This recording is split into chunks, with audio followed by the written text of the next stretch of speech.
Chapter 5 A Star in a Dark Night. Ibarra went to his room, which overlooked the river, and dropping into a chair gazed out into the vast expanse of the heavens spread before him through the open window. The house on the opposite bank was profusely lighted, and gay strains of music, largely from stringed instruments, were borne across the river even to his room. If the young man had been less preoccupied, if he had had more curiosity and had cared to see with his opera glasses what was going on in that atmosphere of light, he would have been charmed with one of those magical and fantastic spectacles, the like of which is sometimes seen in the great theatres of Europe. To the subdued strains of the orchestra there seems to appear in the midst of a shower of light, a cascade of gold and diamonds in an oriental setting, a deity wrapped in misty gauze, a sylph enveloped in a luminous halo, who moves forward apparently without touching the floor.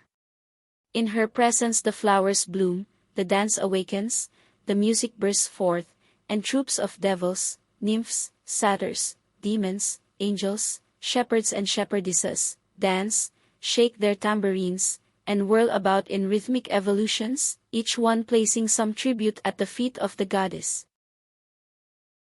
Ibarra would have seen a beautiful and graceful maiden, clothed in the picturesque garments of the daughters of the Philippines, standing in the center of a semicircle made up of every class of people, Chinese, Spaniards, Filipinos, soldiers, curates, old men and young, all gesticulating and moving about in a lively manner. Padre Damaso stood at the side of the beauty, smiling like one especially blessed. Fray Sibylla, yes, Fray Sibylla himself was talking to her. Donna Victorina was arranging in the magnificent hair of the maiden a string of pearls and diamonds which threw out all the beautiful tints of the rainbow. She was white, perhaps too much so, and whenever she raised her downcast eyes there shone forth a spotless soul. When she smiled so as to show her small white teeth the beholder realized that the rose is only a flower and ivory but the elephant's tusk. From out the filmy piña draperies around her white and shapely neck there blinked, as the Tagalogs say, the bright eyes of a collar of diamonds. One man only in all the crowd seemed insensible to her radiant influence, a young Franciscan, thin, wasted, and pale, who watched her from a distance, motionless as a statue and scarcely breathing.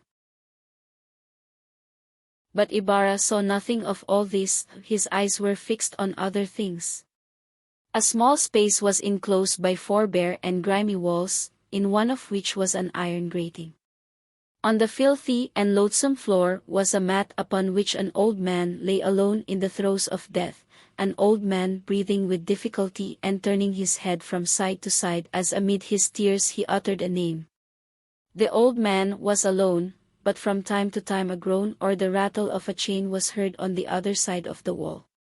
Far away there was a merry feast, almost an orgy, a youth was laughing, shouting, and pouring wine upon the flowers amid the applause and drunken laughter of his companions.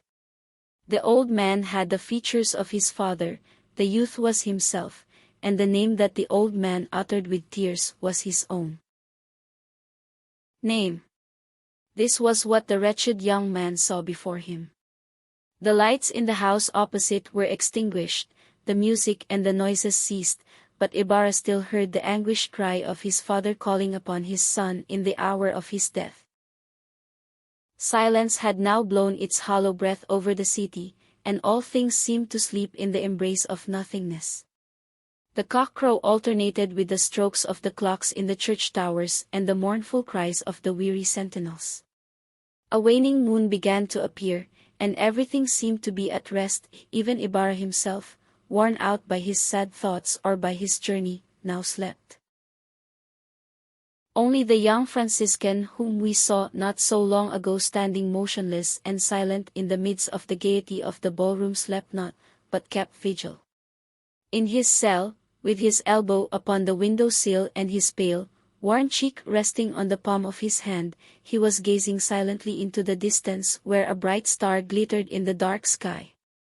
The star paled and disappeared, the dim light of the waning moon faded, but the friar did not move from his place. He was gazing out over the field of Bagumbayan and the sleeping sea at the far horizon wrapped in the morning mist.